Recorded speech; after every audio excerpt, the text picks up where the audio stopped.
नमस्कार, आज आपके सामने फिर से एक ऐसी सच्ची घटना लेकर जिसको आप सुनोगे तो आप हैरान हो जाओगे। एक लड़की जो कि अपने पति से दूर रहती है, लेकिन जब उसके पति का अंत समय आता है, तो वही लड़की सपोर्ट करती है और वही लड़की अपने पति की ज़िंदगी बचाती है। इस कहानी को सुनोगे तो आपकी आँखों में आँसू आ जाएँगे और आप विश्वास करने लगोगे कि भगवान जो चाहता है, वो होकर रहता है। आज की जो सच्ची घटना है, ये सच्ची घटना निकल कर आ रही है उत्तर प्रदेश के गोंडा जिले से। यहाँ पर एक परिवार होता है, परिवार में एक लड़का सागर जो कि शादी के लायक अब हो चुका है, जो कि लेखपाल की नौकरी करता है, जो कि सरकारी नौकरी है और उसके पिता अपनी बेटी के लिए एक पढ़ी-लिखी लड़की तलाशता है। तभी उसकी तलाश खत्म होती है, एक लड़की जिसका नाम होता है दिव्या, जो उसके परिवार वालों से वो जब बात करता है तो दिव्या के साथ उसकी शादी कर दी जाती है। शादी में बताया जाता है कि दिव्या ने बीएससी कर रखी है। तो यहाँ पर प्रेमनाथ जो लड़के का पिता है सागर का, वो बोलता है कि कोई बात नहीं, शादी जो बहू है वो पढ़ी लिखी आ रही है, तो जब उसकी हम घर में रखेंगे, तो फिर उसको हम नौकरी भी लगा देंगे क्योंकि वो पढ़ी लिखी है, तो कोई भी प्रॉब्लम नहीं होगी। लेकिन जैसे ही शादी को कुछ समय बीतता है, बहुत ही सुनहरे पल दिव्या के अपनी ससुराल में बीतते हैं, तभी एक दिन उसके ससुर बोलते हैं कि दिव्या बेटा, अपनी डिग्री अपने मायके से ले आना, मुझे तुम्हें कहीं नौकरी में जॉइन करवाना है, कहीं तुम्हारे फॉर्म भरवाने हैं। इतनी बात सुनती है, तभी दिव्या कहती है कि बाबूजी, मेरे पास तो डिग्री नहीं है, मैं 12th पास हूँ। इतनी बात वो प्रेमनाथ सुनता है कि वो आग बबूला हो जाता है। वो कहता है कि चाहे कुछ भी हो पर अनपढ़ बहू मैं अपने घर में नहीं रखूँगा। यहाँ पर दिव्या कहती है कि मैं अनपढ़ तो नहीं, मैं 12वीं पास हूँ, पढ़ी-लिखी हूँ और अगर आपको ज़रूरत है बहुत ज़्यादा पढ़ी-लिखी बहू की, तो मैं अब भी पढ़ सकती हूँ, आप मेरा एडमिशन करा सकते हो। इस बात पर प्रेमनाथ कहता है कि मैंने कोई ठेका ले रखा है, जो मैं पूरी उम्र भर बच्चों को पढ़ाता ही रहूँगा, 10 साल तुम्हें पढ़ाऊँ, फिर तुम्हें नौकरी लगवाऊँ, क्या मेरी उम्र इसी में ही निकल जाएगी? इतनी बात होती है और दिव्या अपने मायके फ़ोन कर देती है। मायके में अपने पिता को बताती है कि बाबूजी आपने झूठ क्यों बोला? क्यों इनसे कहा कि मैं बीएससी फाइनल कर चुकी हूँ? इस पर उसका पिता यहाँ पर आता है। जब पिता के साथ 2-3 लोग और आते हैं तो वो कहते हैं कि कोई बात नहीं चौधरी साहब, ऐसा तो शादी-ब्याह में थोड़ा-मोड़ा झूठ तो चलता ही है। लेकिन यहाँ पर प्रेमनाथ कहता है कि और झूठ चल जाता लेकिन पढ़ाई के बारे में आपने जो झूठ बोला है, ये मुझसे बिल्कुल बर्दाश्त नहीं होगा और आप झूठे और मक्कार लोग हो। इतनी बात जब लड़के का पिता कहता है तो लड़की का पिता भी भड़क जाता है और कहता है कि जिस घर में इतने लालची लोग रहते हैं, मैं वहाँ पर अपनी बेटी को नहीं रहने दूँगा। और बातों ही बातों में एक-दूसरे के साथ हाथापाई पर वो लोग उतारू हो जाते हैं। हाथापाई हो भी जाती है और तभी लोग फैसला लेते हैं कि दिव्या को अपने मायके जाकर रहना पड़ता है। और एक-दूसरे की एक दू जो समधी थे आपस में लड़के और लड़की का पिता, उनकी एक-दूसरे में बातें होती हैं कि मैं तुम्हारी शक्ल उम्र भर नहीं देखूँगी। जैसे ही ये बातें होती हैं, अब लड़की अपने मायके जाकर रहने लगती है, तभी उसका पिता कहता है कि बेटा, मैं तुम्हें पढ़ाऊँगा ज़रूर, नौकरी भी भगवान करे तुम्हें मिल जाए, लेकिन मैं उस घर में तुम्हें नहीं भेजूँगा। लड़की इस बात पर खामोश रहती है, क्योंकि लड़की अपने पति सागर से बहुत प्यार करती थी। उधर सागर भी बहुत प्यार करता था लेकिन अपने-अपने पिताओं के सामने दोनों कुछ नहीं कह पाते हैं और माँ-बाप की मर्ज़ी के आगे अपनी एक भी नहीं चलाते हैं और चुपचाप अपनी-अपनी जगह पर रह जाते हैं। लड़की को पढ़ने के लिए भेज दिया जाता है। लड़की जीएनएम करने के लिए जाती है, लगभग 3 से 4 साल का समय होता है जिसमें वो जीएनएम को क्लियर करती है। भोपाल में वो पढ़ाई पूरी करने के बाद वापस वही गोंडा जिले में आकर और सबसे अच्छा जो हॉस्पिटल था उसमें अपनी सेवाएँ देने लगती है। वहाँ पर वो जब जॉब करती है, तो चारों तरफ दिव्या ही दिव्या होता है क्योंकि वो अपने काम को बड़ी ही शिद्दत और ईमानदारी से करती है। कहीं भी कोई भी कोताही नहीं बरतती है और बहुत ही अच्छे से अपने काम को वो करती है, तो सभी लोग उसकी वाह-वाह करते हैं और वो हॉस्पिटल बहुत ही मतलब चर्चाओं में रहता है। कहते हैं जिस जो भी पेशेंट का इलाज नहीं होता है, वो हॉस्पिटल उसका भी इलाज कर देता है। अब वो समय आ चुका था कि जब सागर अपने जॉब के लिए घर से निकला, तो घर से थोड़ी ही दूरी पर उसका एक बहुत ही भयानक एक्सीडेंट होता है।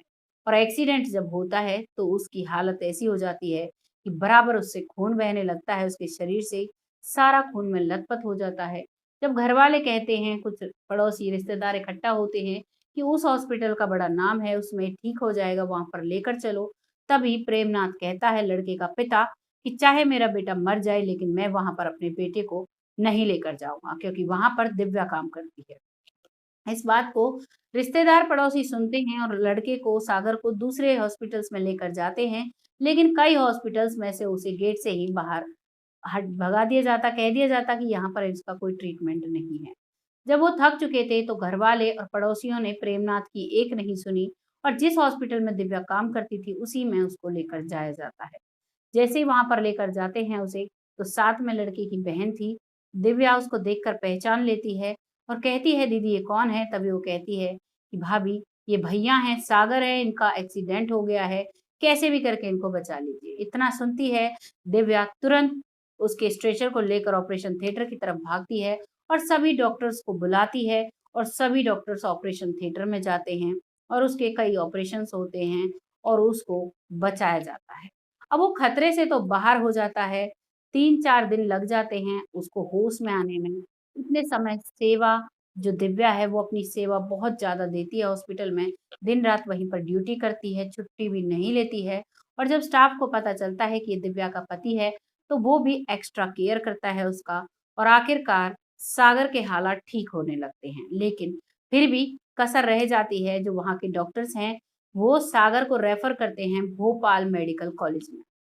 यहाँ पर गांधी नाम का मेडिकल कॉलेज था जो कि भोपाल में था, वहाँ पर उसके कुछ ऑपरेशंस होने थे, जिसके लिए वो रेफर कर देते हैं, लेकिन दिव्या उनसे रिक्वेस्ट करती है कि यहाँ पर हमारी कोई जानकारी नहीं होगी, तो हमें वहाँ पर कैसे लिया जाएगा?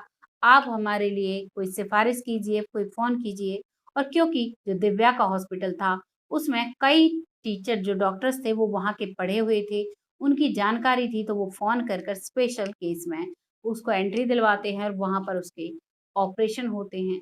एम्बुलेंस में दिव्या साथ जाती है और साथ जाकर फिर वहाँ पर उसके ऑपरेशन होते हैं और तब जाकर सागर को 2 दिन बाद होश आता है।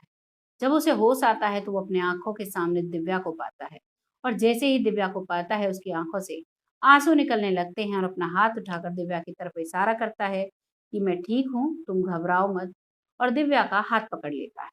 अब जैसे ही ये बात पूरे हॉस्पिटल में पता चलती है कि उसको होश आ गया है, तो दरवाजे पर बैठा उस लड़के का पिता, प्रेमनाथ, माँ, बहन सभी अंदर आते हैं, तो प्रेमनाथ को देखते ही सागर अपनी पत्नी का हाथ छोड़ देता है।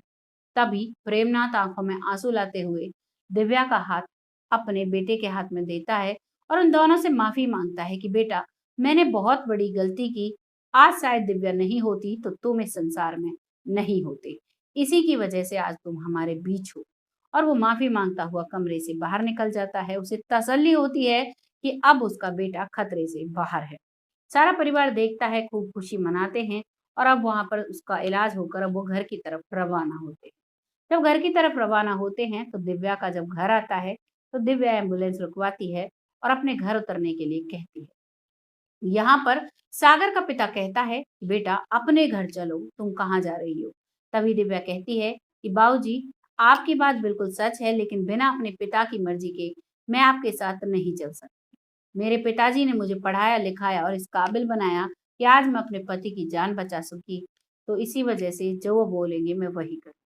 उसका ससुर उसे वहां तो उतरने देता है और सीधा अपने बेटे को घर पहुंचाता है और दूसरे ही दिन 2-3 लोगों को लेकर लड़के की माँ, बहन सभी, भाई सभी साथ में आते हैं और दिव्या के घर आते हैं। जैसे ही दिव्या के घर दिव्या के पिता को सागर का पिता देखता है प्रेमनाथ, आते ही उसके गले लग जाता है और जोर-जोर से रोने लगता है और कहता है चौधरी साहब मुझे माफ कर दीजिए, मेरी बहुत बड़ी गलती थी कि मैंने दिव्या बेटी को बुरा भला कहा, तुम्हें भी बुरा भला कहा और इन बच्चों के बीच 4 साल की दूरियां पैदा की।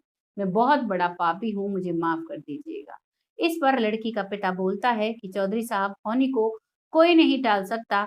शायद दिव्या को कुछ बनना था, इसीलिए आपके मुंह से वो बातें निकली और इसी वजह से मैंने लाकर इसको पढ़ाया लिखाया और इस काबिल बनाया। इसमें सब में भगवान की ही मर्जी छुपी थी। ये थी सच्ची कहानी दिव्या और सागर की थी। जो दिव्या थी वो बहुत ही काबिल एक नर्स थी, वो डॉक्टरों के बराबर काम करती थी, बहुत ही अच्छे से सेवाएँ देती थी।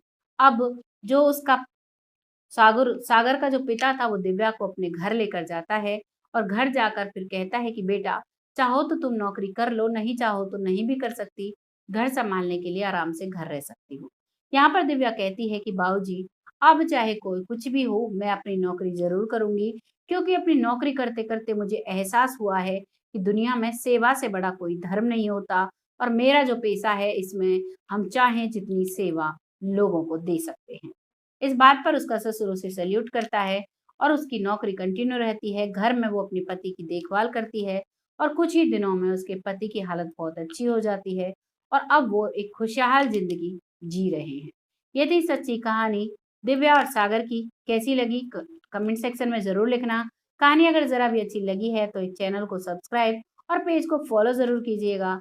बहुत जल्द फिर आती हूँ ऐसी एक सच्ची घटना के साथ। तब तक के लिए जय हिंद, जय भारत।